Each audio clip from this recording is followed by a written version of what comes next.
In a world full of wants and never-ending needs, there was a stonecutter named Kenzo who hoped for something more. Little did he know, his life was about to change in a big way. Welcome to Kenzo, the Magic Stonecutter, a story that will grab your interest and make you think about what true happiness really means. Once upon a time, in a small village surrounded by green hills, there lived a simple stonecutter named Kenzo. Kenzo was known for being really good at carving stones. He could change rough rocks into beautiful sculptures that looked so real because of all their tiny details. Join us as we tell a story that explains the secrets of feeling satisfied and happy. Get ready to be amazed by the magical event that changed Kenzo's life forever. But keep in mind, finding true happiness isn't always as easy as it looks. One day, while Kenzo was working hard in his small workshop, he saw a rich man passing by. This rich man, riding in a fancy carriage and surrounded by lots of expensive things, seemed to live a very fancy life. Seeing this, Kenzo couldn't help but feel unhappy with his own simple life.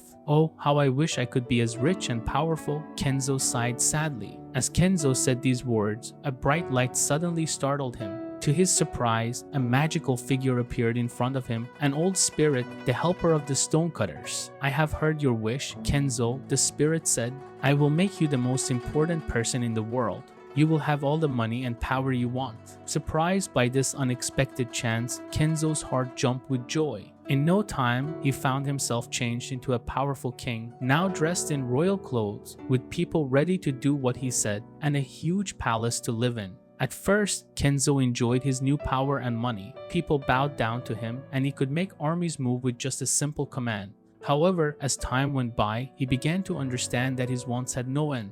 No matter how much he got, it was never enough. The more he got, the more he wanted. On a stormy day, as Kenzo sat on his big throne, he saw a lone stonecutter working hard on a sculpture outside his window. Kenzo was amazed by the stonecutter's focus and calmness even during the storm. Interested, Kenzo asked the stonecutter to come into his palace. As the stonecutter walked in, his simple presence seemed to shine brighter than all the jewels in Kenzo's treasure room.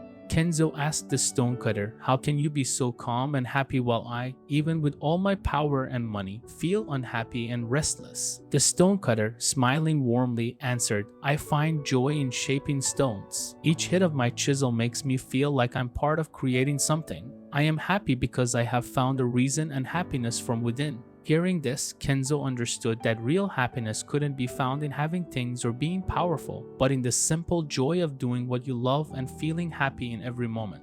Grateful, Kenzo asked the spirit to change him back to his old self as a simple stonecutter. Back in his workshop, Kenzo worked with a new love for his craft. He put his heart and soul into each sculpture, finding happiness and satisfaction in creating something new. From that day on, Kenzo became famous not for his money or power, but for the beauty and wisdom shown in his stone sculptures. The lesson of this story is that real happiness and satisfaction come from finding joy and purpose in ourselves, not in having things or being powerful. Kenzo, the magic stonecutter, reminds us to enjoy the simple act of doing what we love and feeling happy in every moment. It teaches us that the best treasures are often found in the simplest things, and that chasing after money and power can lead us in the wrong direction. But the wisdom we find within ourselves can guide us to real happiness.